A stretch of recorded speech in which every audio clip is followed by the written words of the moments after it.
morning, good afternoon, good evening to all of you who have joined us today from around the world.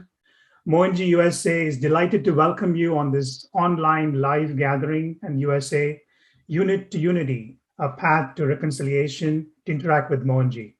It is my honor and pleasure to welcome Mohanji, a world-renowned humanitarian who has dedicated his life towards serving the world.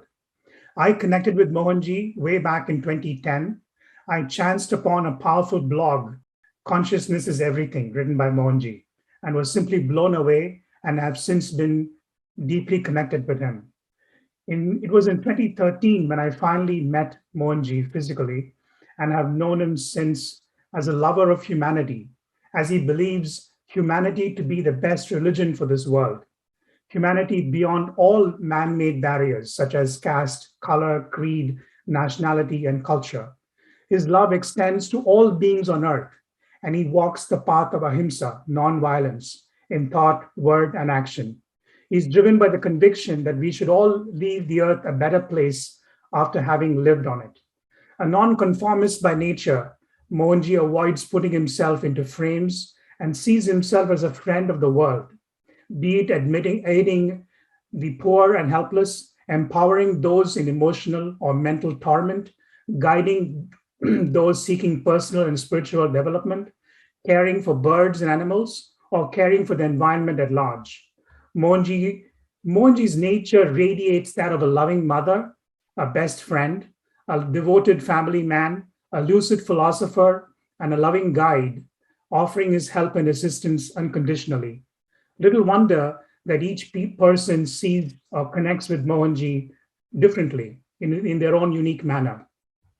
As Mohanji says, I am what you consider me to be. Mohanji Foundation USA was established in 2013 with the guidance, blessing, and inspiration from Mohanji. The foundation is involved in various activities and practices to serve our local communities in raising awareness at all levels: physical, mental, emotional, and spiritual. Serving, undertaking, collaborating for charitable, cultural, environmental, and social initiatives, all of which are inspired and guided by Mohanji himself. At Foundation, Early Birds Club, the Himalayan schools of traditional yoga, traditional dance, traditional language, and the martial arts invest in awareness, a unique program for the corporates and the World Consciousness Alliance. Mohanji created these platforms so people can participate, contribute, and volunteer as per their interests and inclinations. We are deeply grateful to Mohanji, who is currently in Finland, for his time today. Thank you, Mohanji, and a very, very warm welcome to you. Today's conversation with Mohanji will be hosted by our own Hollywood actor and an activist for quality healthcare in America, Mayank Saxena. Mayank has always had a natural affinity with spirituality, having been introduced to spiritual practice early in life. He has noticed a direct correlation between when he practices meditation and increased feelings of equanimity, calmness, peace of mind, and intuitive connection with those who are non-physical. Likewise, he has noticed scattered thoughts, a cloudy mind, and fatigue when he does not meditate. He's ever learning about one's ability to maintain oneness while also being involved in this physical reality. Mayank is an actor residing in Los Angeles and has appeared in numerous critically acclaimed roles on television shows in the United States. His favorite quote is, "You are so free, you can choose bondage." Think about it. The floor is yours, Mayank. Thank you very much. Thank you so much for that wonderful introduction, and welcome to everybody. We have a lot of people who are joining today from all across the world. We have old friends who are excited to see Mohanji again and see what he has to say. And we have new friends who are joining us today who also have never seen Mohanji. So I'm very excited to have this opportunity, Mohanji, to get to converse with you and to see what wisdom you have to offer to us. So thank you very much, and namaste and pranam, Mohanji. Thank you. Thank you so much for this program. Of course. So today, friends, we are going to be doing what's called Satsang. So Satsang, for those who don't know, means spiritual discourse, where we have the opportunity to collect pre-selected questions and ask Mohanji. So, Mohanji, if you're ready and with your permission, shall we? Yes, yes, please go ahead. So, the first question is coming from a lens of living here in the United States. You know, the United States is quite a melting pot of people from a lot of different cultures, a lot of different heritages, a lot of different traditions, and even religions and theological beliefs. Yes. And so my question then comes to, for especially new listeners, can you explain what is unit and what is unity, and what is the difference between living in a unit versus a unity, and how do we reconcile that living in a community, in our country, in our world? Well, being a unit or experiencing being a unit simply means you are settling down in yourself. That takes total acceptance. We park our body in some place and we believe we settle down there. When you ask people, where have you settled down, you will tell about a location, a space. That's only parking the body for some time, let's say until death. But that's not settling down. But when you have fully settled down into yourself, that's the only time when we are becoming a unit. Otherwise, we are scattered. When mind is scattered on various things, we cannot call ourselves settled. So, this is the first point. Being a unit simply means through acceptance, through contemplation, thinking constantly about what is this thing called me? Who am I? What am I? And through contemplation, you arrive at a space that fundamentally we are not the body. We are neither the time. We cannot arrest ourselves to anything which is external nor internal, which are the emotions or the memories. When we realize that we cannot really pin ourselves on anything outside or anything inside, that's a time when reality dawns in us. That's a time when we start realizing we are much larger, much deeper than what we seemed. That's a time when we start looking at the universe as one. What is in me is what is everywhere. It's every place. The whole idea becomes more of reality based, not personality based. But for the world, you only need personality. People recognize you for who you are in this world, what you project. But that's only one part of it. That's only one aspect of it. Then you realize that this is not it. There is much deeper. So when you realize what you are as a unit, means you are a constitution, a complete constitution, ageless constitution. Constitution doesn't mean the body. Body is temporary, like a rent-a-car. We have taken for some time from birth till death, and we are leaving it behind. That's when real meditation happens.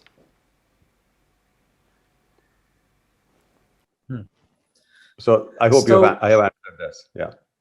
no, yes, you have. And so this settling into that introspective meditation that you're speaking of, Mohanji, of when you talk about this reality that you start to experience, is that the same as unity? Is that what is the same as God? Is that is it the same, or is it just the beginning of the realization process towards Yes. God?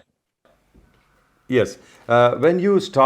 When you really start settling down within you, the first aspect you feel is that deep contentment. Not a contentment when we are associated with some material outside. That's very temporary. A relationship, a situation, a position, or any possession. That relationship, there is a contentment happening, but that's very temporary. But we must realize that beyond the temporary, there is a permanent state where we are always contented. So first and foremost, feeling that we get when we enter into ourselves, totally occupying our space and being one with ourselves, settling down into ourselves, we feel total contentment with or without anything outside.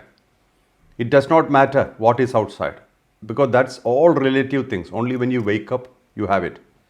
When you sleep, you can't use it. So that temporary are the materials and the relations and the positions outside. So we will start looking at life in a more realistic way. Look at, this is not what I am.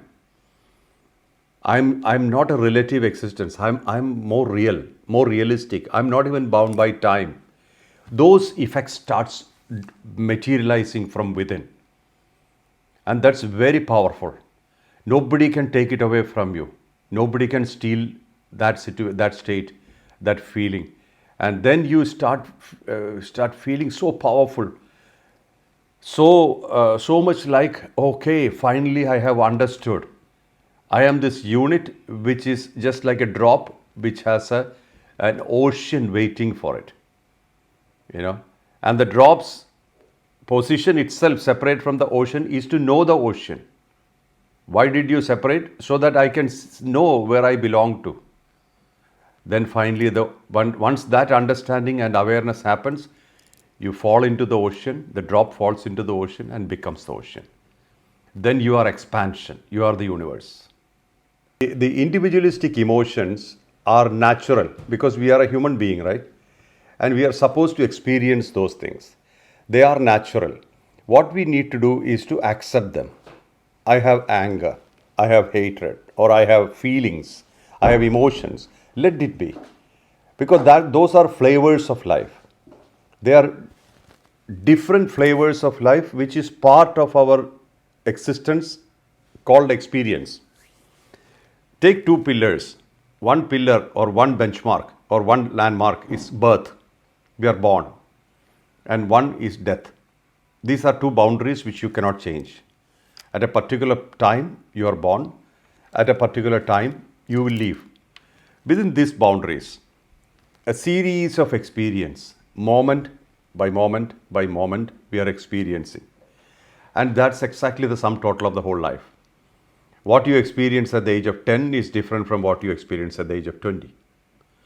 Likewise, the journey of spirituality is from mind to consciousness.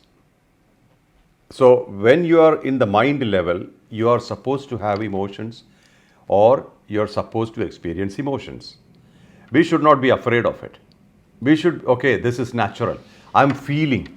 And if I don't feel what I'm here for, to a level where you witness feelings. So that's a transition from mind to consciousness. You start witnessing feelings, not rejecting them, nor manipulating them, nor trying to do something about them. You are just experiencing them. When you are happy, experience happiness. When you are sad, experience sadness. This is all part of the experience cluster of life. So many experiences. So when we have all these experiences and we are witnessing, oh, okay, so this is my life. I am born to experience this over time. And this is what I'm doing. And once this happens, once the experiences are all done, and there is no time you can say, I'm done, because we don't know. When you say, I am done, that's again the mind interfering. I had enough, now I am done. It's not possible. Whatever comes, as long as it takes, it goes. Just to stay watching the show, like you are an actor, like watching a feature film. And the people watching the film will feel the emotion, but they know they are not playing it. They are watching, witnessing, feeling, going home. Some you remember, some you forget. Whether you remember or you forget, it's the same. And when you revisit an emotion more than enough, more than longer, understand that becomes your character, or that becomes your fear, or that becomes your love, or inclination, or a desire. What stays longer in your mind becomes something later. What does not stay, like a bubble, comes and goes. You may not even remember that. How many things of our past do we remember? Very little. So life is like that. It's a flow of events and corresponding experiences. Some are caught as memory, some are not staying as memory. So when we start witnessing life like this, there is deep contentment and deep connection. And when we are in that, or when we're attempting to go in that witness state, Mohanji, of watching our emotions and experiencing them instead of rejecting them, which is a lovely and refreshing perspective, because I can say for myself, when I was first starting the path, I would say, no, I'm angry, I must suppress it and sit on it and not do anything about it, or I'm being distracted, or someone said something upsetting, I must totally ignore my feelings. And I would find myself getting more and more worked up, like one puts a lid on a pressure cooker, and more instead of releasing it.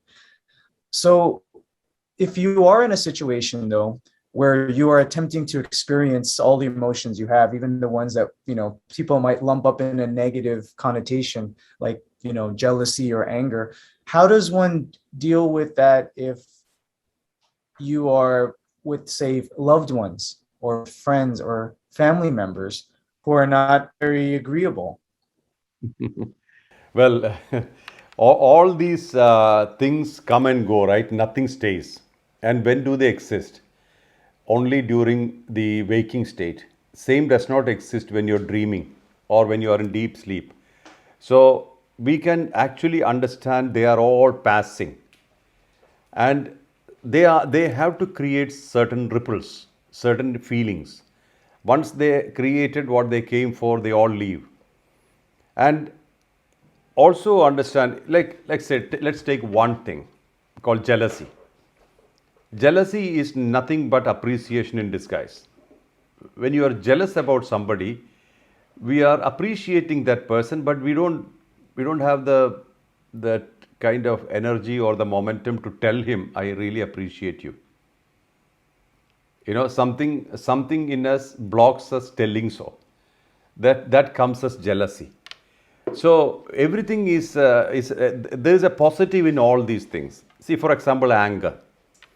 Imagine you want to tell somebody with intensity, just for them to understand. You can use the power of anger, but you should not be angry. When you become angry, you lose your mind, or you are completely helpless.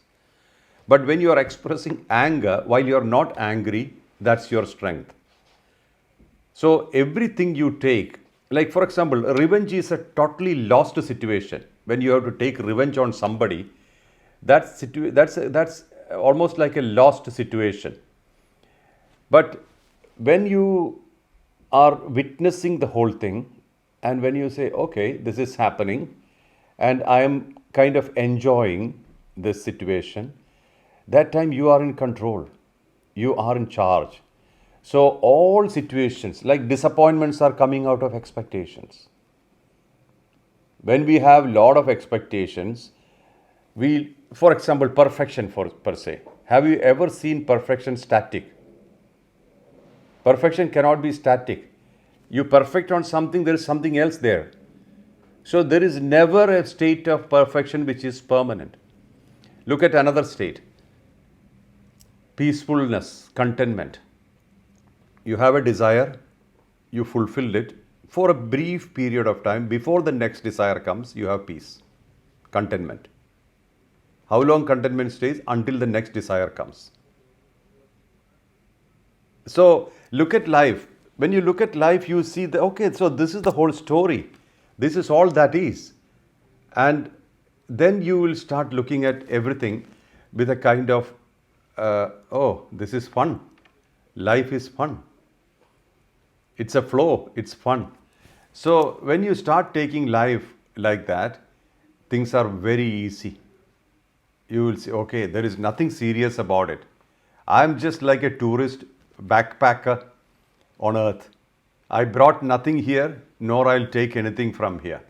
All you can possibly carry are memories of experiences. Every thought, every word or expression or action are only giving me experiences. I have used possessions and relations to enjoy or experience various aspects of life. And they are also not permanent. When we understand this, then you are like breezing through life. When we discard our ownership of action, this is me and this is mine, you start feeling completely relieved. Why was I carrying all this burden on my shoulder? Burden is a position. Burden is also a name. Just a name also can be a burden. I have to maintain this name. I have to maintain this reputation.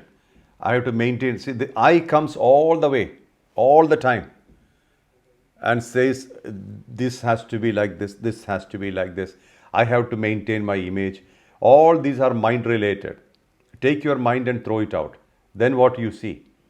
Nothing really matters. Life is flowing. Every experience is important when it is happening. Tomorrow it's not important. Yesterday it was not important. While happening, it's important. So that simple life is a moment to moment to moment experience. When you analyze, when you deny, when you suppress, what is the outcome? Discontentment, disappointment, disorientation, all these things happen because we are supposed to flow with time. We are flowing with time. Body is flowing with time. Mind is flowing with time, but we get stuck with certain things, certain concepts, certain theories, all those things. That's exactly what's spinning us down. See, look at the world today, that the competition is completely silly. What do you compete with? Another living being who is also experiencing the same thing. And like a comparison, who do we normally compare ourselves with? Somebody like Elon Musk or a rich person, rich or famous. But we have so many people who do not have food to eat at home. They are struggling to make both ends meet. We don't compare ourselves with them. So that we deny ourselves the opportunity to experience the blessings of life. Instead, we always complain, oh, I don't have that, which is higher than us, whatever we consider higher. So this is how the mind operates, or we are trained to think. If you just fine tune yourself and say, look here, I'm fine. I have place to sleep, food to eat, reasonable recognition, what I'm doing in the world. And if you have a purpose, clear purpose, such as raising the awareness of people around you to something like compassion or non-violence, then that itself is a motivation, inspiration. And in learning these experiences, how does a guru's presence in Can we life, make it full screen? help with that? Is the physical presence of a Well, I believe that there is nothing called a guru. There is the whole idea of a guru is somebody who has capacity to guide. See, there is a big difference between a teacher and a master. A teacher is somebody who has learned skills or learned things and is articulating them, teaching them to the world. A master is somebody who has emptied himself, that means unlearned, completely wiped everything out and existing in complete settled state. So if you are connecting to a teacher, he will give you lessons as he has learned. If you go to a teacher of economics, he will teach you economics, the subject. If you go to a philosophy teacher, he'll teach you philosophy, theology, zoology, medicine, like that. So teacher's job is to teach what he has learned, while a master teaches nothing. His presence is the main thing. Presence of stable state. A presence as a stable state. That's the reason, that's the connection. So I don't think that a guru gives anything except himself. When I say himself, what does the sun gives us? The sun is not giving us anything. Sun's presence makes everything activated. Sun's presence activate things. God, where is God? Have we seen God?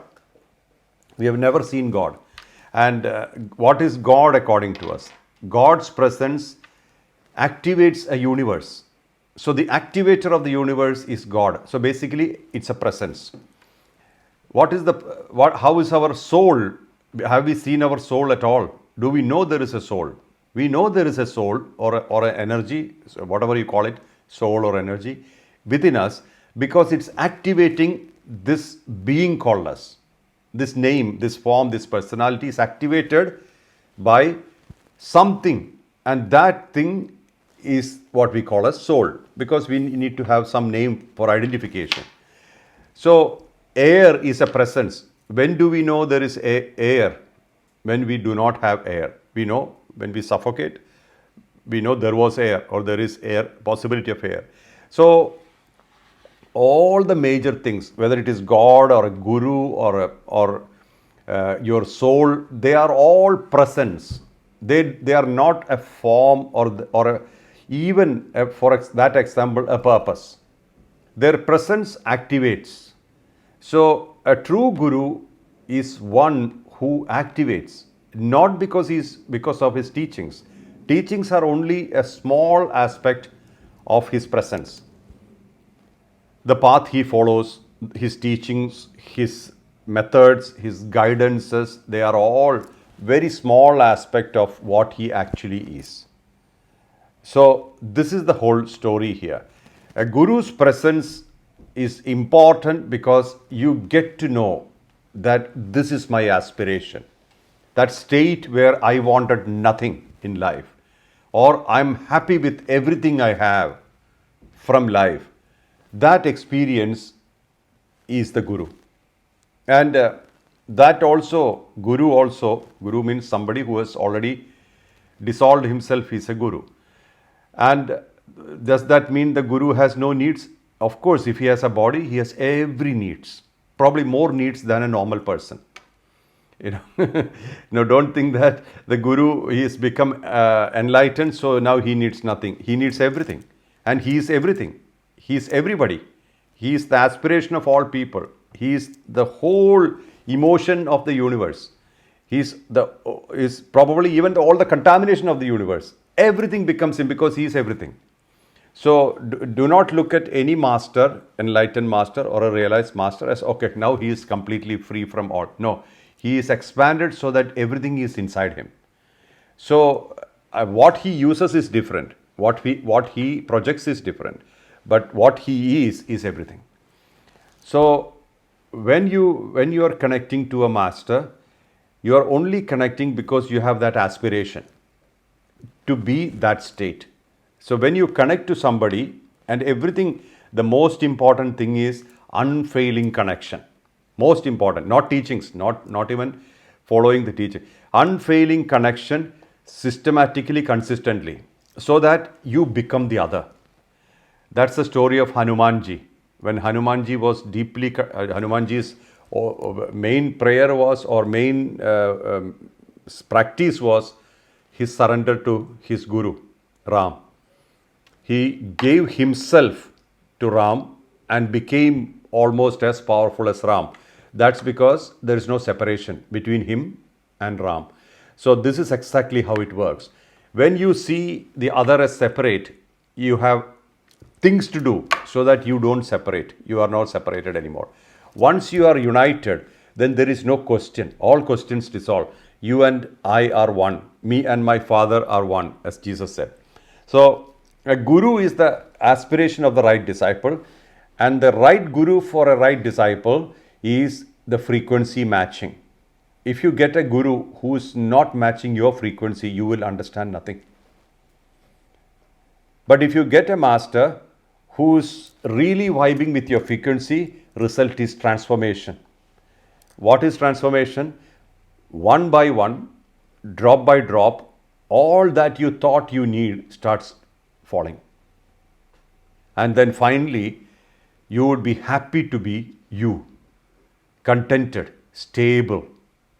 And that state where nobody can disturb you, no emotions can bind you. That's a state of power, absolute power. And then it's your command. Things happen to you, things come to you because you're not chasing any. You're not chasing anything. So this is exactly how it works. I hope I made it clear because it's probably not so easy to understand because we think that Guru is a form, a person.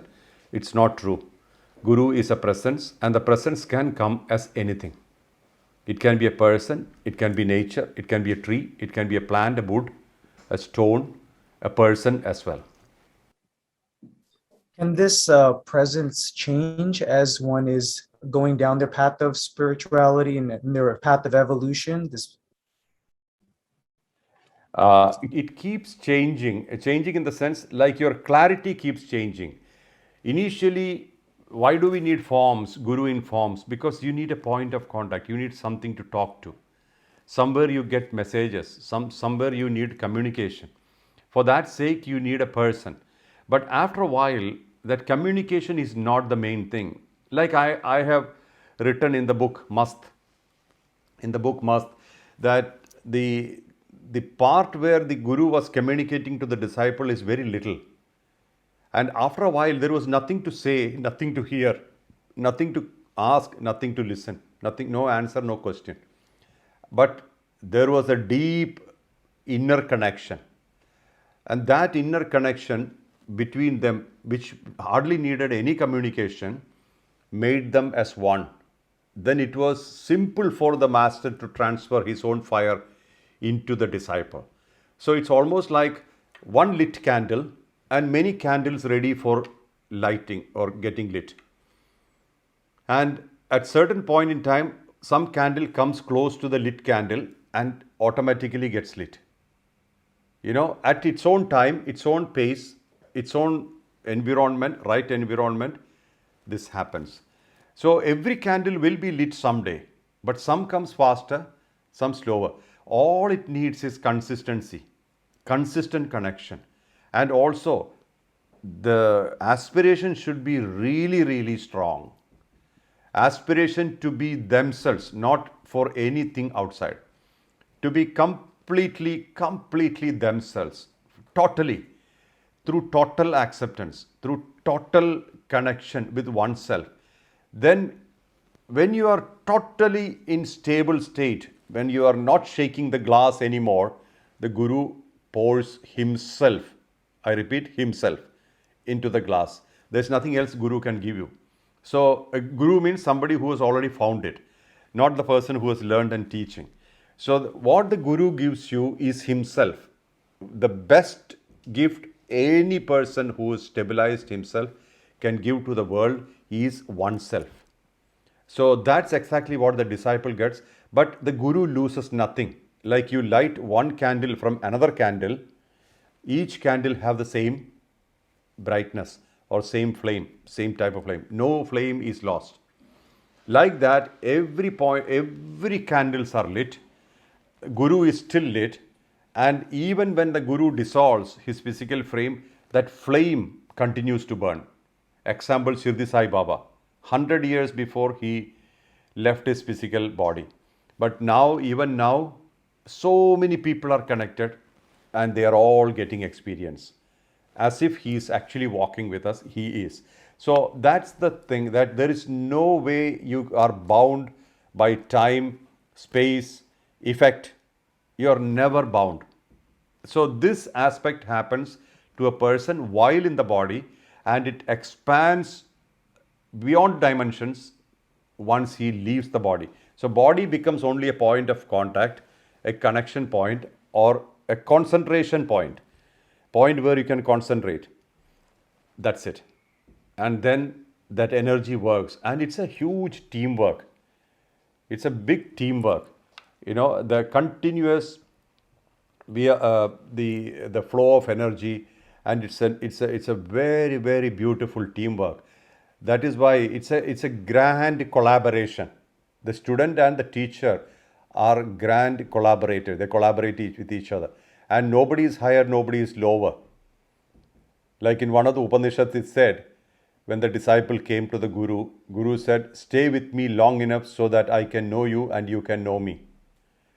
Then we will search for God together." That's what he said. It's a grand collaboration. So it's not like a transactional relationship. I come to you for something, like we go to the shop to buy bread and we pay money, get the bread, and we go home. Then we have nothing to do with the shop. Not like that. This is a very sacred and very stable kind of state where you are connected to a guru. And actually speaking, a disciple is an extension of a guru, and guru is the extension of a disciple. Nobody is actually a permanent state.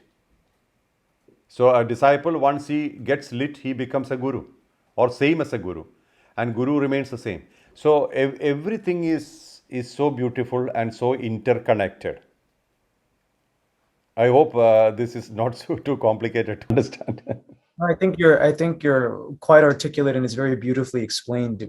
And that connection that you're talking about, which is that silent connection, that introspective practice, I believe we're segueing almost into meditation, and how meditation is a modality that we can use to establish this connection. So, is that something that you can speak of? People, Meditation.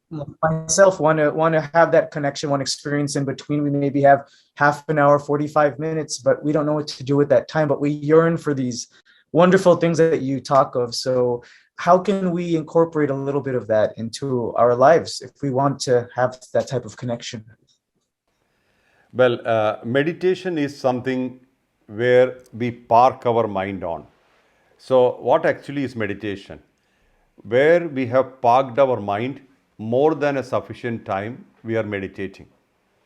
So we can meditate on work, we can meditate on cooking. So when you are before meditation, there should be concentration. So the whole idea is to bring the mind, which is scattered all over the world, to one point, and that too consistently. So when we are constantly focused on one material, one matter, or one thought, long enough, without deviation, we are meditating. That does not it does not mean that you need to sit down at one place.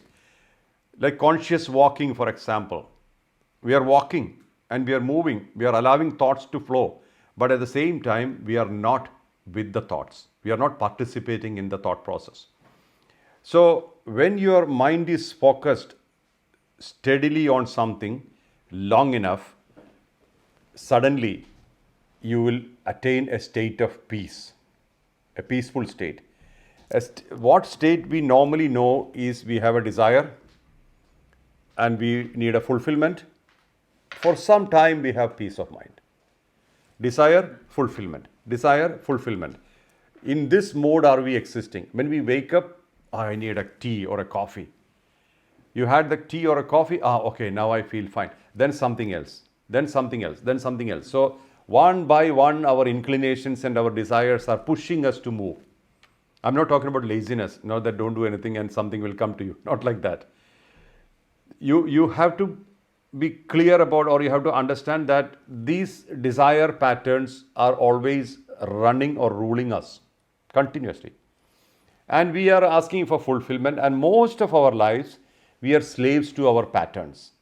We can't come out of it, because when we are trying to break the patterns, we feel miserable. Because we are so used to the patterns, we think this is life. But actually, that's not life. The life is not your patterns, not your mind structure, not even your constitution or personality. Life, or the real freedom of life, is when you need nothing or everything is okay. You are peace with everything. Whether something is existing or not existing, we are peaceful. So with that kind of a clarity when we live, that's where we start experiencing freedom. Not when we have tons of desires and we have opportunity to fulfill them. That's not freedom. That's actually being a slave to desires. So when at certain point in time you will feel, I have all these desires, but I really don't need to fulfill them. Without fulfillment, I'm feeling good. When that thing happens, then immediately you will start feeling a big relief. Oh, okay. That means even without fulfillment, I'm peaceful. There is a possibility of that nature. So that one point in time, you start to taste meditation, where you are not pressured by desires to think, to express, to act. Three levels where a desire works. A desire brings a thought to you. If the thought is powerful enough, strong enough, it moves into expression. See, let's say, I'll give an example of a coffee. A desire for a coffee gives that thought in your mind, I need a coffee. And sometimes, okay, no problem, I can have water, it's fine. Then the intensity of desire is weak. There's no clear desire. But the intensity of desire is unavoidable, or can't neglect it. Then what happens? You will express, hey, get me a coffee, I need a coffee. And then action, having the coffee. And then experience of having the coffee. After that, memory of having the coffee. Constant memory becomes pattern. Pattern starts becoming desire. This is how we live. So many things of our life, we know that we are helplessly tied to a flow of events. And that's a time when, how do you meditate? Be with that flow. When we are thinking, be aware. When we are expressing, be aware. Make sure that the mind is there, not unconsciously. When we are unconscious, we are not meditating. When we are conscious, we are with that particular thing, then we are with us. We are within our pattern structure. That can help us to go beyond the pattern structure. So when you are fully with the coffee, experiencing the coffee, then immediately you don't need another, because you had full contentment while having it. When we are expressing the coffee, be clear and aware. What are you talking? There you are meditating.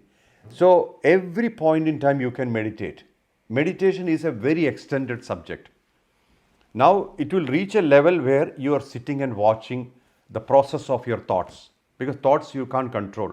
One thought leads to another thought, to lead to another thought. So many things trigger thoughts.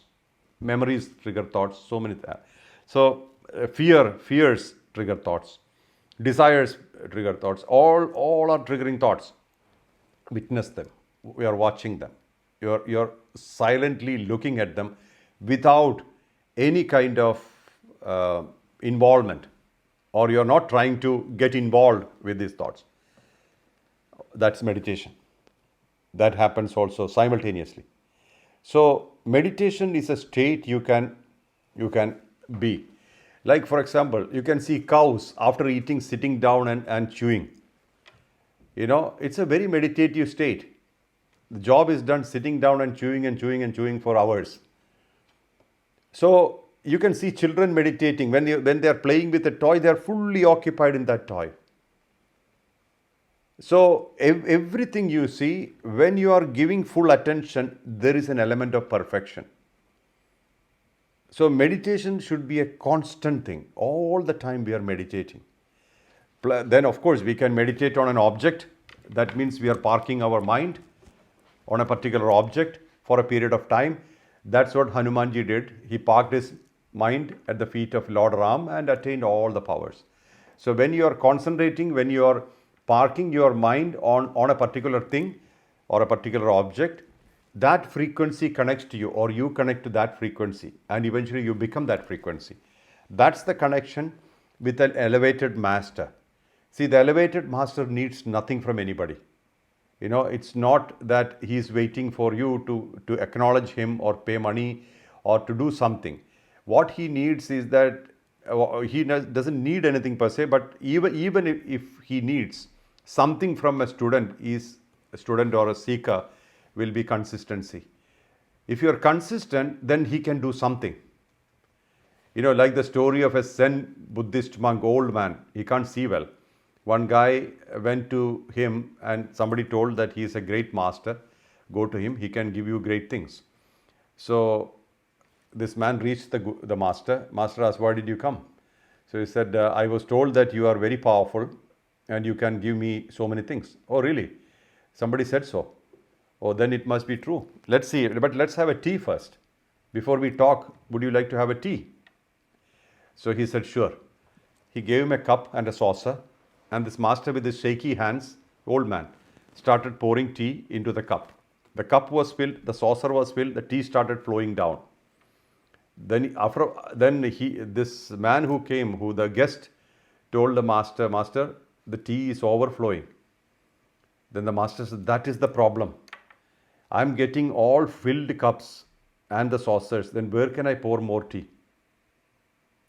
See, this is what happens with most of the seekers. They come filled up. So the master looks at them and smiles. You unburden yourself and come to me, then I can fill you again.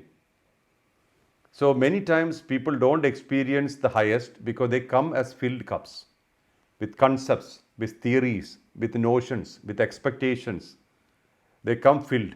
Then the master has nothing to give. And master will never force it. No master, no true master will ever say, I am the ultimate or I am the one. You come to me, I'll give you everything. Nobody will say like that. Like the Upanishad said, if you like me and I like you, only when we are connected long enough, we know whether we like each other. If we like each other, we'll search for God together. That's the truth.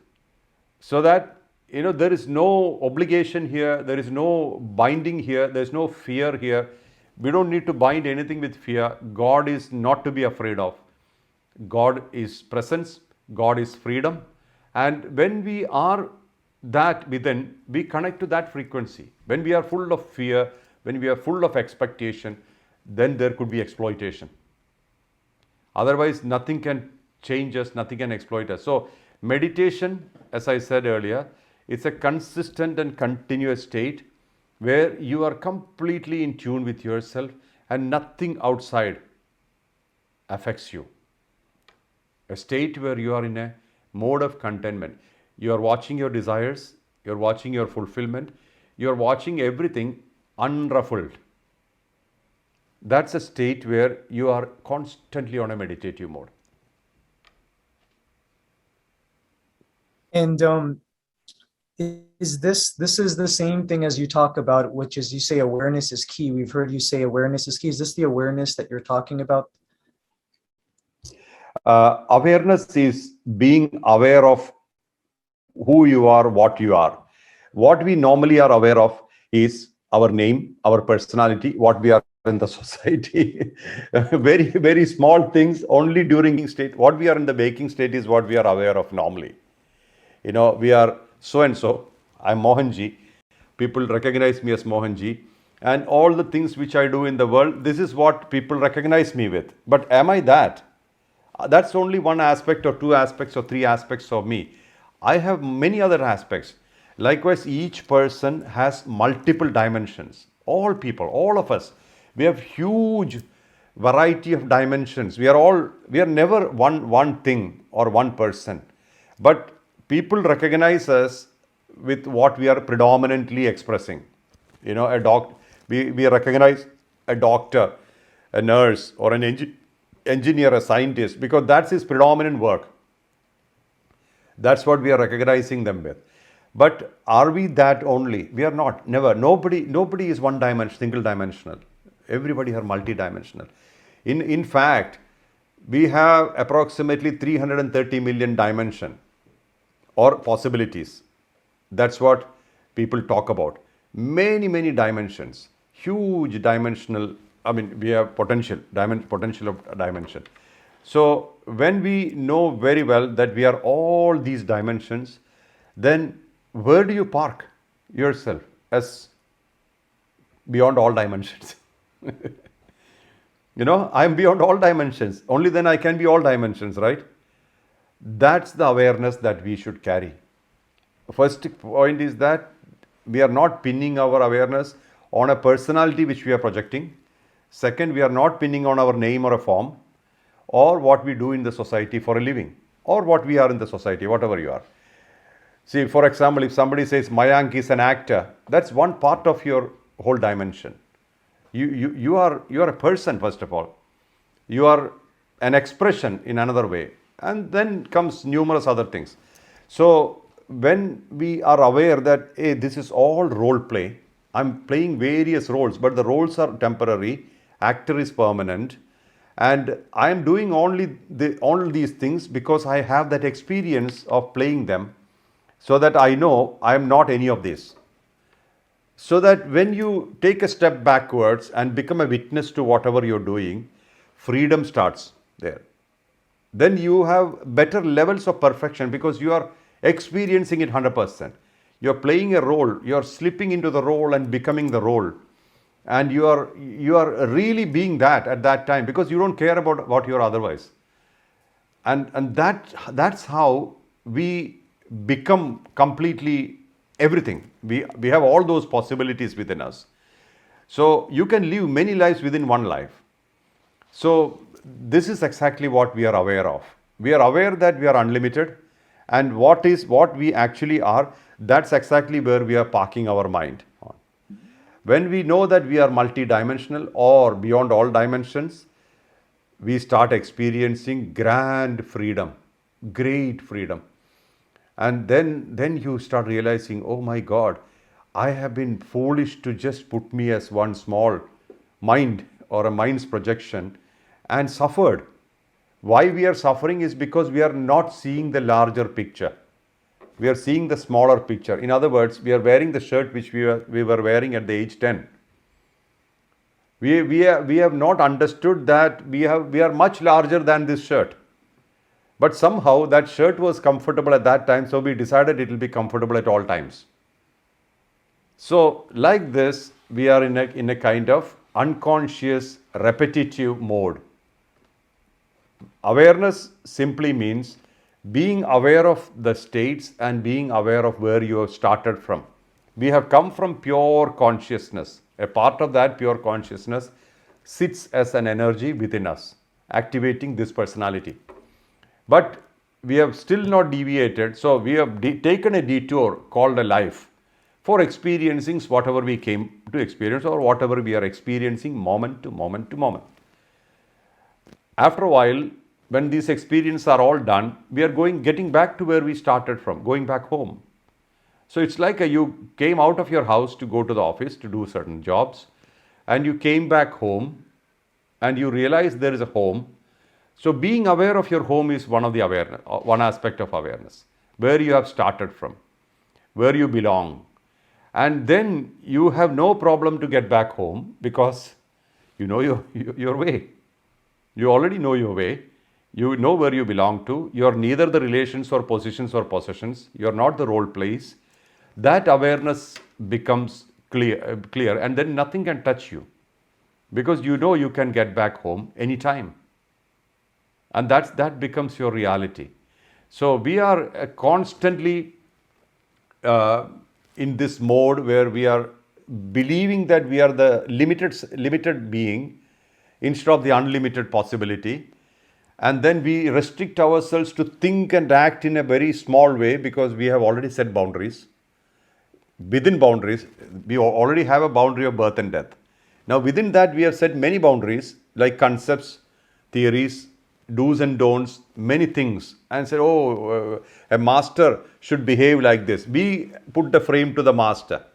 Master is not living within any frames at all. He took a long time to destroy all frames to be free. And disciples put a frame to the master and creates a handicapped master. Somebody who cannot move.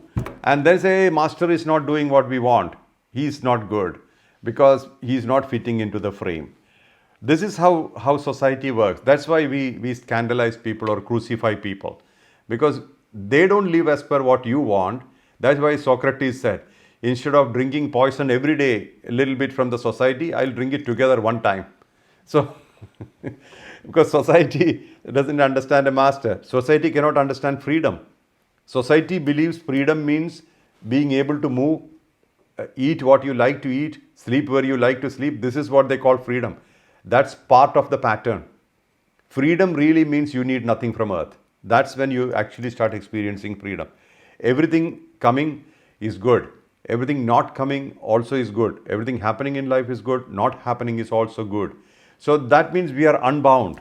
That state of being unbound is freedom. And then our only purpose of existence becomes adding value to society, doing something good for the society where society elevates itself. So this is the awareness. It's a rather a broad subject, but this is a subject for contemplation. Awareness, we have to think all the time. What is awareness? So that we start designing dimensions of it, and everything is true. Nothing, you can't say that only this is true and another thing is not true. It's all true because we are multidimensional anyway. That was beautiful. Thank you, Mohanji. Wow, that's and you mentioned that when if there is a physical guru who's still in this body who has needs, we are also in the physical bodies and have needs, or even if we want that cup of coffee. So how, and this is and goes for someone like me who's grown up in the West, but I have a lot of heritage from the East. So how do I walk this path of like materialistic, one would say materialistic desires like job, money, wanting a house, perhaps even a family? How do I reconcile that with this path? Is it about having that awareness of where my original home is? Is it about that silent connection and introspection and meditation? How do I balance that? Because I find myself in that situation. I'm sure others do too. Yeah, Mayank, you are your home. You are your original state. You are where you belong. All those things are already sitting in you. Now you don't have to use your mind again to go back to where you belong to, etc. You are everything always. And my direct answer to that question is being natural. Being natural is fully accepting you as you are. Denial, suppression only means postponement. When we deny something or when we suppress something, that's exactly where the mind rests. You know, when there is a desire and it seeks a fulfillment, and when you deny it or suppress it, that's exactly where the mind gets stuck. That's not a good idea. What we need is that we have to flow with life. Everything is okay in life as an experience. What is do's and don't? When we, for our experience, when we have to hurt somebody, I say avoid it. Don't hurt people through thoughts, through expressions or actions, because that leaves negative, heavy energy, which we can avoid. But whatever is not hurting anybody, why not? Why not? So we don't have to really keep a boundary for ourselves, because that's, I believe that these boundaries are illusions. And when we are natural, like for example, we can learn that from small children. When a child needs a toffee, it will shriek and shout and cry until he gets it. We don't have to do all that, but we are all pretty grown-up children. You know, we are not really become adults. You know, we are children with a big size. I think nobody grows up in life. We are all children until we die, because we have needs, we have desires, we have a child in us, we have adult in us, we have everything in us. As I said before, we are multidimensional. And when we deny our multidimensionality, then it's a problem. So I would say that being natural is the answer all the time. Being natural, just be natural. You know, be you all the time. Be completely you. And people will appreciate your authenticity, because you are being you. Who can say you can't be you? You're already that, you know. Now tomorrow you want to be Sylvester Stallone. It's not possible. It's already taken. So you are you. The best you can be in this lifetime is being you. And that you be you with full dedication, full authenticity, full application. And that's the brilliant thing you can do in this life. Imagine you have some disappointment. Express that disappointment as you like. I'm not saying that shout and scream and throw stones at somebody. I mean, not hurt anybody, but everything has to be told and expressed. So I believe that we have the right to be ourselves, and this is the right we have. Out of this right, everything else is responsibility. We should be, if you are holding a passport of a country, we should be responsible to that country in adding value to that country. See, when I go to many countries, I become part of that country who's hosting me. You know, even though I hold a passport of Bharat, when I go to various countries, I completely dedicate myself for the welfare of that country, the host country, because at that point in time, I support or I do something good I add value to that country.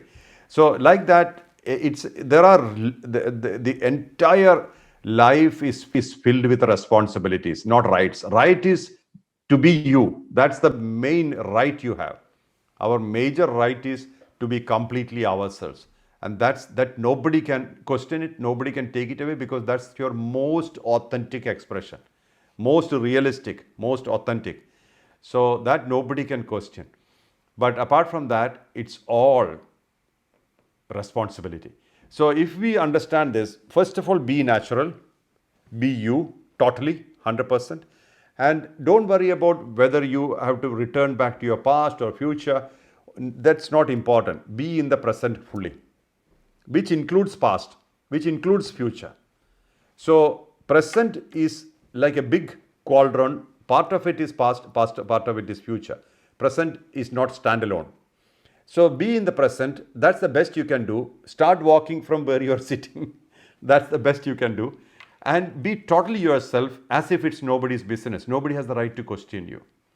And that will give you a lot of power and strength. People will respect you for you, what you are, or people will respect you for being you, because that's your most authentic expression. People will love your authenticity. You know, I have not done anything in the world except being Mohanji. That's all I have done in this world. You know, don't think that I have given great teachings or philosophies, or that's all illusion for me. What I have delivered to this world is myself.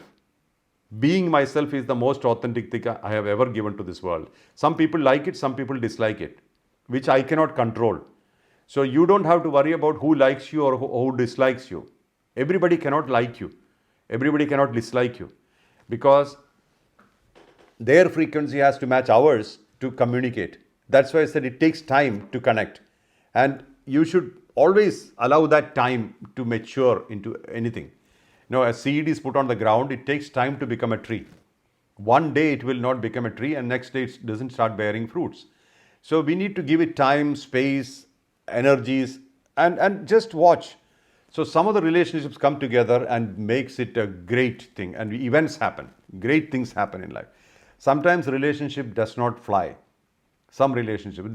So we should not get disturbed about it. Some has to happen, some did not happen. It's all fine. A lot of flowers on the tree. Some become fruit, and a few of them fall after becoming fruit. Few of them stay on and become completely a ripe fruit. So life is like that. All our attempts may not be successful. It's okay. But at least attempt shows we have an intention. And that intention is registered in the universe. And at some point in time, that becomes reality. So let's have great intentions, and great realities will happen in the world. I only look at this way. Since I am walking this earth at this point in time, as long as I breathe here, eat from here, sleep here, I would like to deliver something good the way I can within my capacity. That's all what I think. There is no other responsibility for me. When somebody says, I don't like you, I don't want to be with you, it simply means I don't have responsibility over that person. So that relieves me. Oh, yeah, it's a very beautiful reminder for me, for a lot of us, that how acceptance is a very big part of this path as well, including, like you had mentioned earlier, about even the emotions or feelings that we would normally put in a basket and call them negative, but to fully be present and to experience it. But there's also some of us, who have experienced a lot of trauma, a lot of grief, a lot of tragedies in their life, from death or physical trauma or abuse, even addiction. And they're wanting to sit down, they're wanting to be present and watch their thoughts and to experience that connection, but they just find it extremely difficult to do that because the momentum of their experience perhaps is stronger than their desire in the current moment to experience peace or oneness. What can you offer to them? And a little segue of that, as I'm inserting in, is does mental health counseling fit into that, in your opinions on that? Counseling is extremely good, and counseling should happen much more than law or punishments, because I believe we can prevent a lot of issues through counseling right from the childhood, because many people have had traumatic childhood and they carry the scars of it. So I believe that we can do a lot through counseling. But one more thing about this is that if you give a clear purpose in life, or if people can develop a clear purpose in life, it should be a larger purpose. And if you give a clear purpose in life, that purpose will be inspiration. Even if there are failures, if the purpose is very clear, they will work for it. They may fall many times, but at least they will work for it. So purpose actually takes a person away from depressive moods. Mostly people do not have clarity of purpose, and that's why they feel quite down and depressed many times. Secondly, connection with people. First I said counseling, then purpose, then connection with people who are positive by nature. See, many times people connect to people who pull them down emotionally, because of past friendships or various factors of life. We connect to people who literally drain you and makes you feel miserable. Like, I would say, avoid such company, because you need to stay alive or you need to survive to keep others alive. So we need to have company of people who are positive by nature, who are great survivors, and connect to them, so that their momentum, their energy will become inspiration. That's the thing. And when you have clarity of purpose, you are fearless. Example, Jesus. When Pilate told Jesus, if you repent, I'll set you free. Repent for what you have done, I will set you free. Jesus said, no, I meant what I did. Then rest was crucifixion. He knew it will happen, but he did not want to compromise on what he has done or what he was doing. So when you have conviction in your action, there's no fear. So fourth is conviction. Connection, after connection, conviction. You should believe in what you do. You should, this is exactly what I wanted to do in life. People may agree or disagree. Don't worry about people's opinions. Opinions change. When success happens, you are a good guy. When failure is, then you are a bad guy. So society is two-dimensional. They can only see this through the angle of their concept of success or failure. For society, usually money is success. But in reality, money can be a burden. Many rich people are only glorified watchmen of their money. They are filled with fear of losing money. They never enjoy life. That's not good idea. Somebody who has much lesser money, they will be experiencing that money and being happy. But many rich people, they don't know what to do with money, or they are afraid of this money getting stolen, and they cage themselves, suffocate themselves, and they die like that. See, have you seen people who get great gifts, keep it for another day to use? They don't use it. They don't experience it, and they say, okay, another time, better time will come, and that time I will use it. And finally, when they die, it will be sitting in the shelf. So this is how sometimes our constitution works. We are always looking at the future. So present is missed. So life happens right now. We have to be here to experience life. So all these traumas and things we have to leave behind in the past. So we have to hold hands, tell them that's done. Now the memory you keep may attract such events back. So shed the memory. How do? You work with people who needs help. So your own suffering can become a solace to somebody. Like, for example, when my daughter passed away in a road accident, so many people came to me and sympathized with me. I went away from them because I didn't want, it's a personal sorrow, and I did not want too many sympathies. What happens when you get a lot of sympathy? It paralyzes you. It makes you immobile. You feel pity for yourself. Self-pity, dangerous. Self-pity is like cancer. When you entertain that, it binds you so much that you do not have any power to move further. So I went away from there. I went away from all these people. And to some people who was constantly calling to express his pity and sympathy, I said, please don't call me anymore. And they were very upset with me. But I had to take that decision, that stage. I didn't want to drown in that. And then what I did, I started doing projects and works within the capacity that I had with my money, and that's Amukher. Now 18 or 19 years old Amukher and ACT Foundation in the world is it started from there. In 2003, I started that. So her name, her visit on earth still lives. It's still there. So you can turn a problem into a possibility. You can convert a situation of pain to a great possibility. So the pain to possibility is what we can guide people to. We can. And that needs people who have walked that path, not just theory. Theory won't work, and many people who express great joys in life are crying inside. So we can't really think that some of these people are well settled. They are all expressing their aspirations, but inside they are so unstable. Example, Dale Carnegie, who wrote the book Influence People, Influence Friends and stuff like that. He committed suicide. So various people who have inspired people have not found it within themselves. They are talking theories. It doesn't work. You got to live it. You got to live your inspiration. You got to live your conviction. And those are the people who can guide the other people.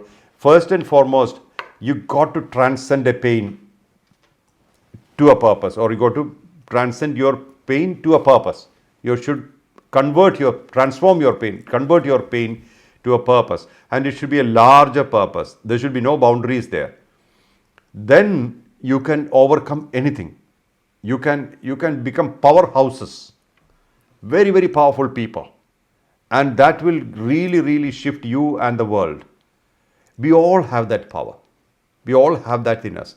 But what limits us is that our notions and our lack of purpose in a way. We are not thinking big.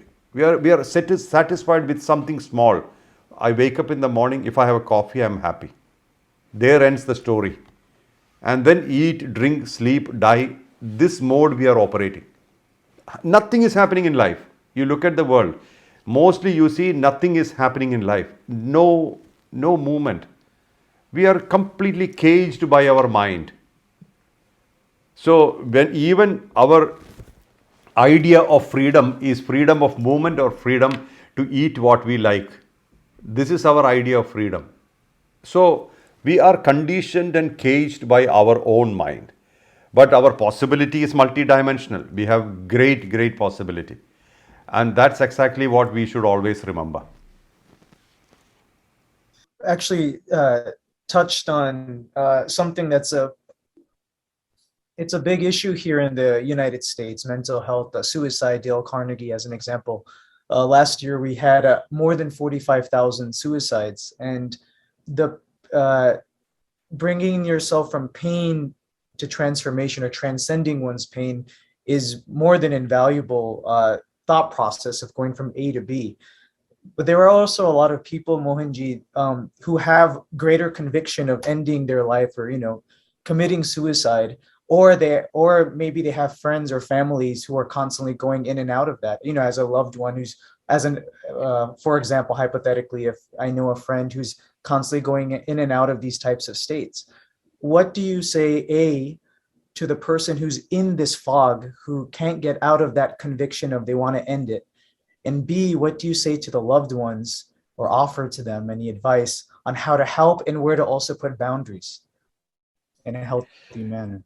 Yeah, I believe that we cannot teach anything to, or we cannot guide anybody unless we live it. You know, our biggest expression is our own life, not our words or our speech.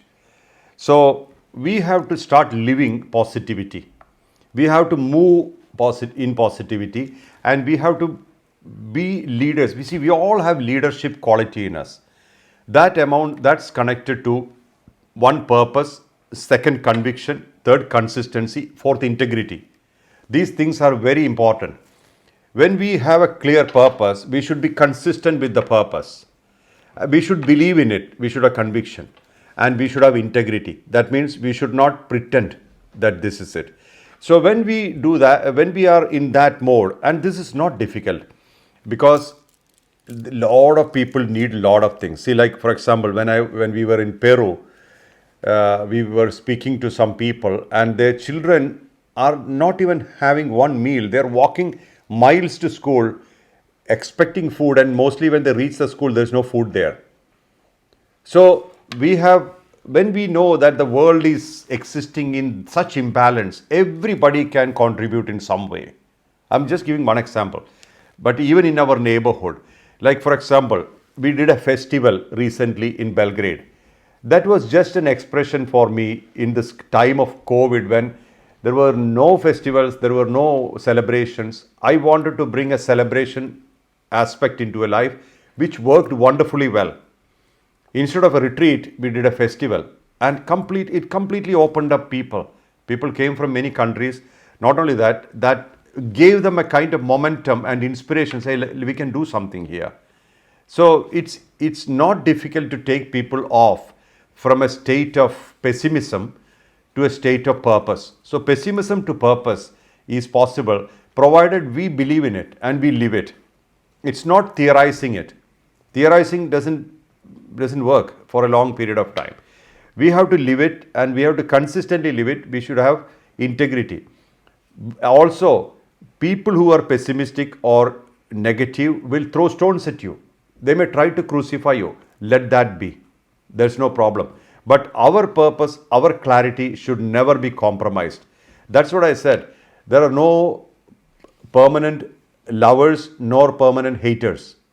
They all change their mode each time. Sometimes there is love, sometimes there is hate. All this is part of the drama of life. We should always be love. We should always be compassion. We should always be kindness. We should not sponsor, endorse, or buy anything which is of negative by nature, like anger, hatred, jealousy, revenge. These are all not our cup of tea. We should live compassion. We should live kindness.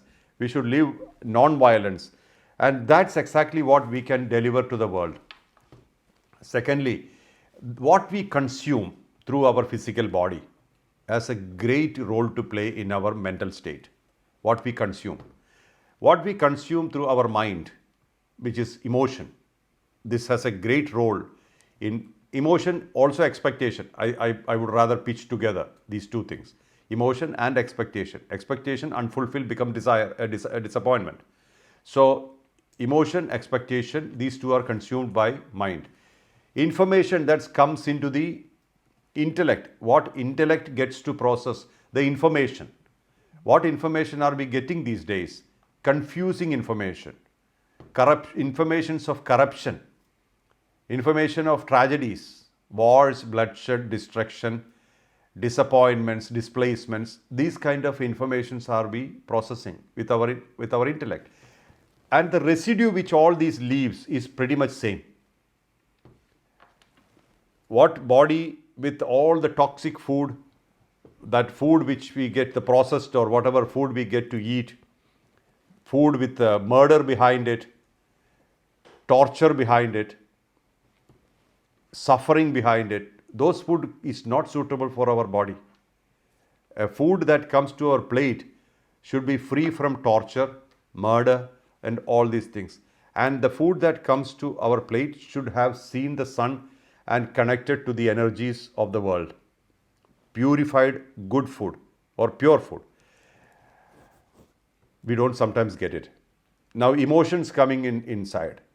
All these dramas and things and emotions and disappointments, this comes as a mixture and it gives obesity to mind, mental obesity. Then comes intellectual things, the information that we get to process. There are three processors basically. One is mind processing emotion, intellect processing information, and ego processing things connected to our personality like position, possession, relation. All these processors get contaminated stuff. A relation with expectation is a contaminated relation. You know, when the pure relation is that it should be unconditional. I love you because I don't need anything from you. Just imagine the purity of it. I love you because this is the only thing I have. I love you not as an option. This is what I am. I am love. So I can give you only what I have. If you think in those terms, and another aspect of, we call it love, but it's just a pretension. But imagine, I love you if you give me something. That means love has a transactional nature there. There's an expectation. That's a contaminated state where it's conditional. Whenever something is conditional, it's contaminated. If you don't do this for me, I will put you in trouble. It's blackmailing. That's contamination. If I have to do something for you, you have to bribe me. Contamination. So when this is the factor, we got to slowly create a vibration in the society towards the positive possibility, such as we don't need anything from earth except place to sleep, food to eat, clothes to wear, sometimes health care. Apart from that, nothing else we need. And contentment is every moment thing. If we are satisfied with the food that comes to our table today, which if it is non-violent, great food, then we are happy. That gives a message of purity to the world. And when we consistently give purity, the message of purity to the world, the society starts becoming brighter. When it becomes brighter, there is hope implanted in it. Hope. And hope starts growing in the minds of people. You have a society which is hopeful. And hope brings that reality. Not like a messiah coming or taking you off one day. Not like that. We are all messiahs. We are all having the same capacity to make a change in our life. In our life. I'm not talking about the world. We have to make the change in our life. We have to live it in the society and let that light spread everywhere. We talk about this in the world. Look here. We can have two choices. One is react to the world all the time. Oh, this is not right, that's not right. Activism, throw stones, burn buses. This is one aspect. Another is respond to the world. If something is not going well in the world, why can't we set it right in our life? I'm not endorsing corruption. I'm not endorsing torture, exploitation. I'm not endorsing any exploitation of earth. I'm not endorsing any exploitation of human beings or any beings. I am with all beings. All lives matter. Imagine that kind of an outlook and we live it. At least some people will get attracted to it. And they will say, look here, you're talking sense now. And out of 8 billion people today, imagine 500 million people start liking it.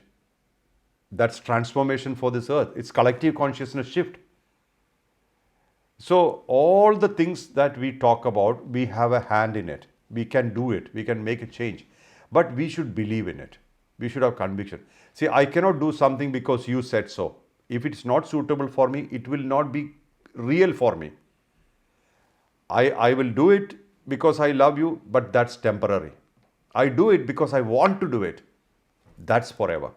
So we can bring people out of their states easily by leading them to light. But we should have light inside. We should have the light of awareness inside. We should believe in all this. And first of all, we should eradicate violence from our food. eradicate violence from our activities, our expressions. That's how we cultivate and instill a lot of patience. We should have tremendous patience, and faith. Faith should be primarily towards yourself. You should believe in yourself. If you don't believe in yourself, you can't believe in anything. People say, I believe in Jesus, I believe in Krishna, I believe in Buddha. When you ask, do you believe in yourself? The answer is no. Then there is no belief. So it's easy to park on somebody and say, I believe in that. But that belief will be, the rope will be expectation. The connection will be expectation. And what happens? Oh, Krishna did not do this for me, so I don't believe him now. So it's temporary. But the moment you start believing in yourself, all your belief will become very strong because the fundamental is strong. Fundamental is belief in yourself. It's very strong. When it becomes very strong, every other connection is strong. I always tell people, if you do not have faith in an activity, better not to do it. Because when you do an activity without belief in it, it's weak and result is disappointment. But if you really believe in something, don't hesitate to do it because that's a grand experience. And then unite people. We should love everybody as our own expression. Why did somebody come in our life? There is a reason. Respect that reason. Nobody comes to our life for nothing. If somebody has come to our life, out of 8 billion people, there is a reason. If somebody is listening to us, there is a reason. We should have complete integrity and complete honesty to that thing. Not that we can change for everybody. We should not. We have to be ourselves. That's the most authentic expression. But we have to understand that all these are our own expressions. All these people, all these beings. Whether it's a dog or a cat or a person, it's all same. Everybody has character.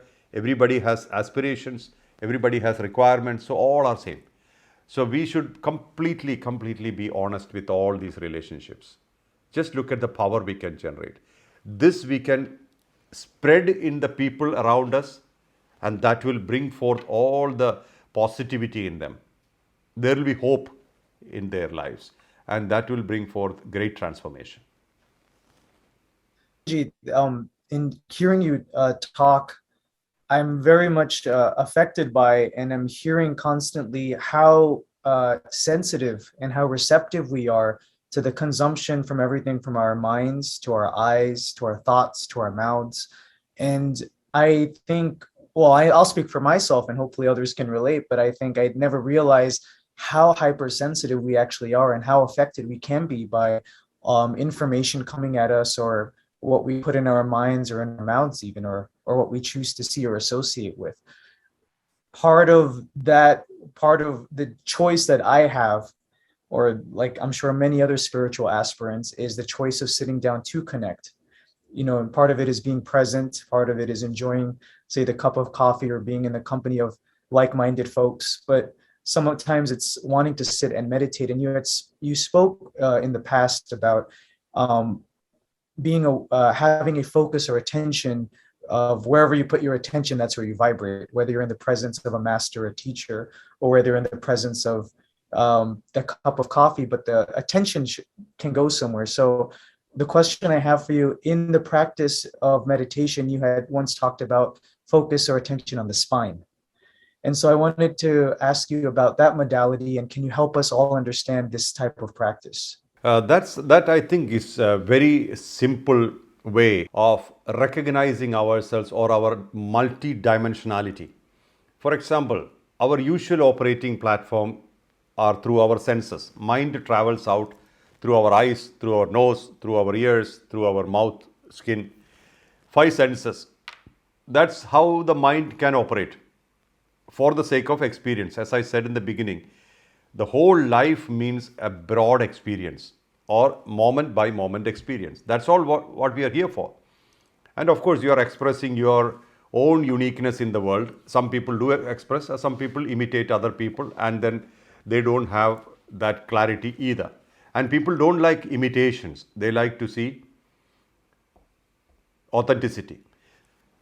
So when you start remembering your spine, even if you close your eyes and remember the spine, no need to meditate. Just remember the spine. Spontaneously, you will know that your dimensions are shifting. It's very simple. Automatically, your attention comes here on your third eye, the space between your eyebrows, a little bit above. When you connect your spine and sit, spontaneously your concentration or your awareness rests on your third eye. That means you've grown or you're moving above your senses. So if you are constantly being aware of spine, you are on a witness mode. That gives you witnesshood to the level of it's happening. I'm a witness to the happening. When you are a witness to the things happening in your life, you don't have ownership. You have freedom. When you don't have ownership, you have freedom. So it takes you to freedom, a state of freedom completely all the time. So that's why when from spine, when you are in frontal mode, frontal lobe mode, means you are always front footed, you are moving in the peripherals of fears, insecurities, and anxieties. From there, you shift. When you become a witness, it's happening through me. So, from fear to freedom is the transition. From being a victim of the pattern to a witness to patterns. That's a shift. So that happens when you just remember the spine. I'm not even telling to meditate. While you're walking, while you're sitting, be aware of spine. So spontaneously your awareness shifts backwards to the spine and your detachment starts taking place from the world in front of you. You become a witness. That doesn't mean that you're running away, you're escaping, you're being that. It's no problem. But this is exactly how it operates. Someone had asked that, and I can relate to this certainly, that they have an affinity towards all different paths. There's bhakti, which is devotional, jnana, wisdom, seva, is through the service karma yoga, or raja, introspective. So they were asking that they're not clear which one is for them, and will one clear path reveal itself, or do they need to do something to figure it out? As I said before, we are multidimensional. A part of everything sits in us. But what suits you is what's effortless for you. To know what's my path, just ask yourself, which of this is most effortless? Not what the say, oh, if I don't go there, what will that guru think? If I don't do this, will the God be angry? These are all immaterial. Nobody is angry with you. People will be the true masters or true gods do not need anything from us.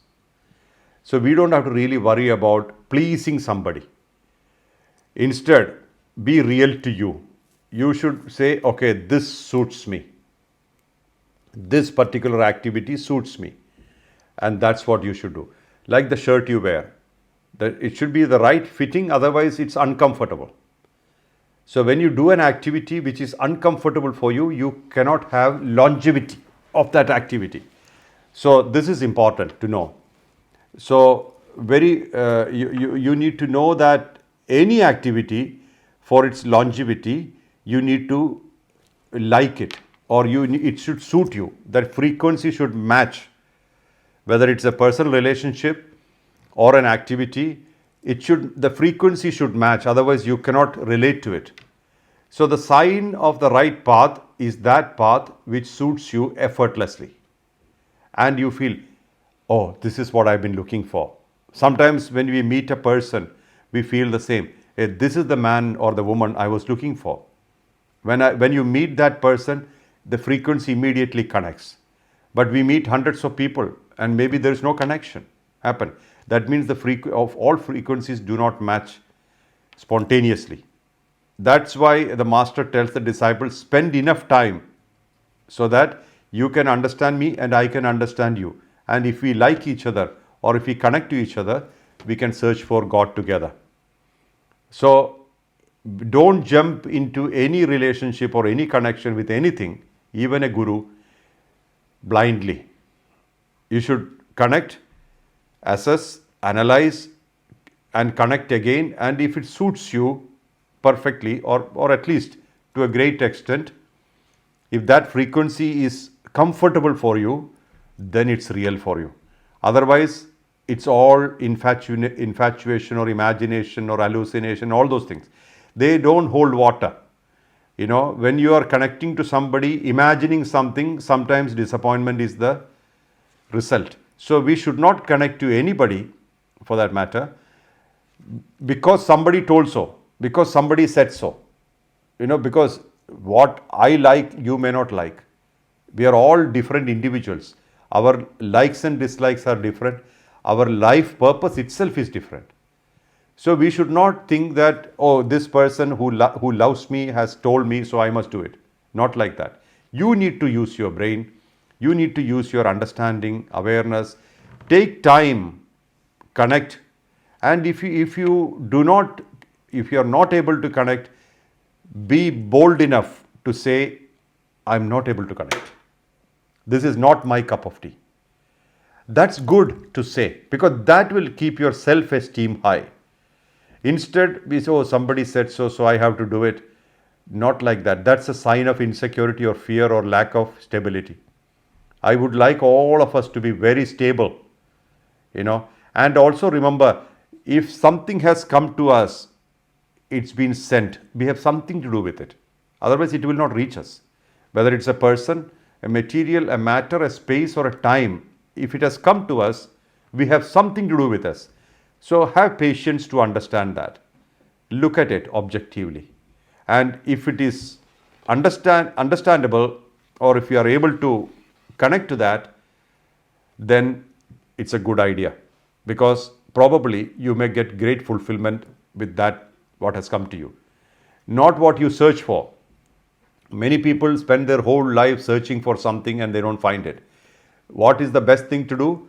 Handle what has come to you properly. That's more realistic. Not search for something which you don't have, or which you don't have access to.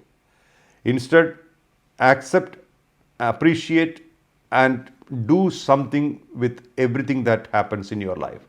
Whether it's a relation or a piece of advice or a situation or a time. And then you can transcend them easily. Then you can transcend them very easily. So this is something which you have to always remember. In oftentimes when one is meditating, we can sometimes have glimpses or feelings of shanti, of peace, of oneness, and sometimes those moments fleet, but sometimes they're there. But those are feelings. And some are wondering, how does the consistent practice of meditation, how can and does that eventually translate into the health process of the physical body? Is there an effect of it? Is it psychosomatic? Some people think, oh, you just feel good, so automatically your body becomes good, or is there truth to that? So I was wondering if you can explain to some folks who are interested in meditation or interested in that path or that question, to see, is there an actual connection there, and what you have to say about that, Mohanji. Yes. We have multiple dimensions, as I said earlier. And when we transcend the body, when we transcend the mind, when we transcend the times like a waking state, dream state, deep sleep state, each transition gives us different realities. And if you are looking at from the level of body and mind, it's desire and fulfillment. That's the state we are in. Desire, fulfillment, desire, fulfillment. And that fulfillment gives temporary state of peace or tranquility. Then again desire comes, another fulfillment. So a state of no desire is the only time when you are experiencing peace, usually. It will transcend to a state where even if you have a desire or not, you don't really crave for fulfillment. Hey, I have experienced all this. This desire is coming from my memory and I don't really need to address it.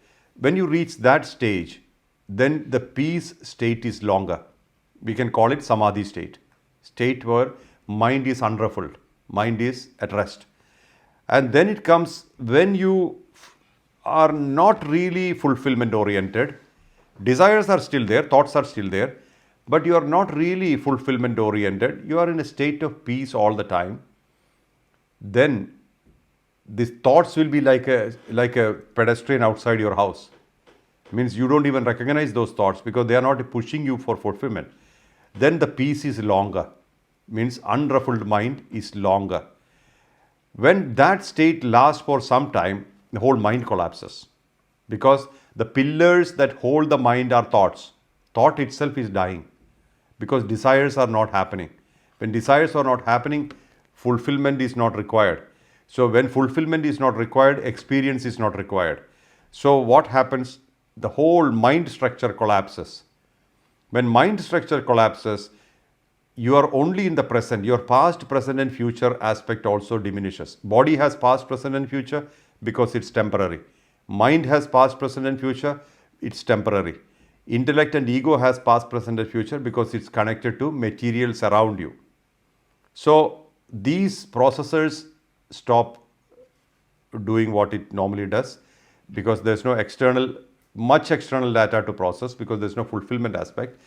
And when thoughts collapse the mind, or thoughts fall and mind collapses, then you are completely always in a state of unruffled mind. Mind is completely still. That's a higher state of samadhi. So all these states are our possibilities in one human existence, in this life. So level by level, layer by layer, layer by layer, you can evolve. But always remember, there is a trap here. Some people say, I have a desire, but I am suppressing it because I want to transcend. It never works. It never works.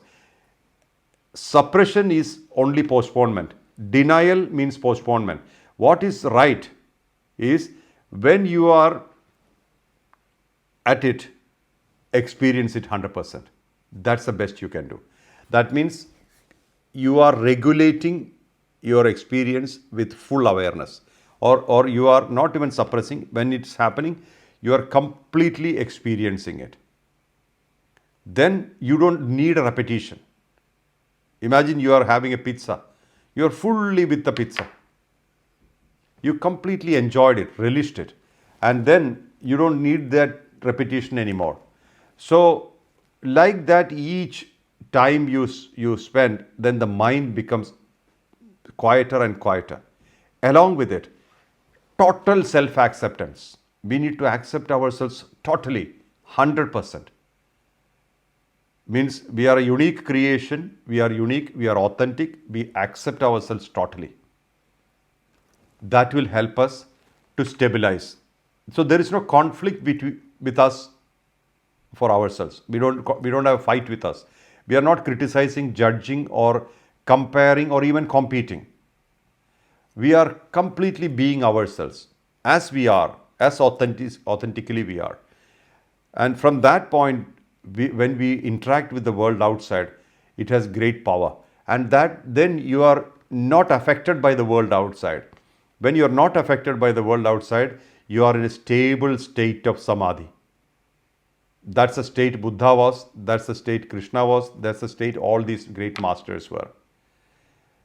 So when you are completely in acceptance of yourself, when you are totally in acceptance of the world outside, when you see your own reflection in everybody and everything, when you are not judging, criticizing, comparing, competing, being angry, all those things, then you are fully at peace. Even if we have one desire, understand the mind is needed there. One desire. So all desires have to dissolve eventually without suppression. But all desires does not need fulfillment if we have awareness on top of it. And even if it needs fulfillment, go for it, but with full awareness, mindfulness, so that you completely experience that thing, whether it is happiness or sorrow. We are fully experiencing that, so that it gets washed away. Then memories won't happen if we have come in terms with it. Memories will be there, but they won't bother you. And memories also start diminishing when you are fully experiencing and you are fully erasing that. So when memories are not there, chances for desires are also less. And for someone who's wanting to maintain that samadhi state, but they're afflicted with like a terminal illness, as an example, or a great amount of suffering, or maybe it's a family situation, because I'm part of advocacy for healthcare in our country in the United States. Some of us are caregivers to people who are suffering a lot, and that takes a lot of energy on our end as a caregiver, but also watching our loved ones suffer. How do we maintain this samadhi state when everything externally may seem to not give us an opportunity to even sit down to experience a samadhi state? Yes, that has nothing to do with it. In fact, state of samadhi is a perpetual state. You don't have to go for it. It stays there. It's self-activated or it's self-created. You are only raising your frequency to the level of acceptance where the state happens to you. You're not creating nor are you maintaining any state of samadhi. When the desires are less, when you are in total acceptance, it comes to a state where you are completely at peace. See, we can definitely, if body conditions are bad, it will give pain. With acceptance, it does not give suffering. Okay, this is my condition. And if I can do something about it, fine. Like recently I was reading about one boy who died. He had cancer and he had tremendous pain. And he was, when the doctors told him he has very little time to live, he started a YouTube channel. And he started motivating a lot of cancer patients. He died at the age of 23 or 24. But for a few years, like from 20 to 23 or something, he started doing YouTube videos and motivating people to survive the trauma of it. And he made a lot of difference in the society. A lot of people came to see him when he died, see his body when he died, because they all respected him for what he did. So 2 or 3 years, the time when they realized he has cancer and the time he died, he fully used the time for positive things. So that is also possible. So the acceptance and non-resistance, remember these things. When resistance happens to a situation, suffering happens. Suffering is caused by resistance. When acceptance happens to a situation, okay, this situation has happened, I accept the situation. Now what can I do with it? Today, to talk to the world, you can sit in the room and talk.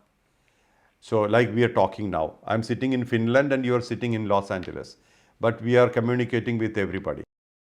So the opportunities and the possibilities are great. So how we approach life can be changed. We can motivate people to transform a pain into a purpose, and also connect to like-minded people and hold hands. Even if we know we don't have a great life ahead. See, I do not know when I will die. Any day I can die. We all can die any day. So, and how we will die also we don't know. But we know very well that we have a lifespan here. We don't have like if you are living 80 years, it's 29,200 days. That's all we have. So, whether it's illness or health or whatever situations are, one day we have to leave. So what can we do within this time? How we can transform the world in our own way with our skills or our situations or whatever we are in, whatever condition we are in, that's the best we can do. And I think everybody can do something about it. What we have in abundance, we can share. For example, tremendous pain because of a body condition. You can talk about pain as a friend to somebody. And then that other person will start looking at some pain. Oh, this is my companion. We are living together. Like that, you can transform to something positive. I think you would have heard the story of two old people, sick people in one room. One guy was close to the window and the other guy was not close to the window. So the guy who both of them can't walk well. So they can't get up and go. So the guy who's not close to the window asked the other guy, what do you see outside? So he said, there's a beautiful garden, and on the other side of the garden, there are children playing football. Hey, look here, he's scoring a goal and all these things. And he was entertaining the guy by the sight he had. And that kind of gave images and various images in his mind, and he was feeling great about it. And after a while, the guy who was near the window died. Then this guy was shifted to that bed, and somebody else came to this bed. When he looked out, it was just a wall. There was nothing there. So all that he was telling was his imagination, what he saw sometime earlier. But what happened to this guy, he was greatly enjoying that whole, it was as if he has seen all that. So this is how life works. We can definitely do something in every state we are in, provided we have accepted that state as inevitability, and then see what best we can do from that situation. I feel that our relevance never ends, even with death.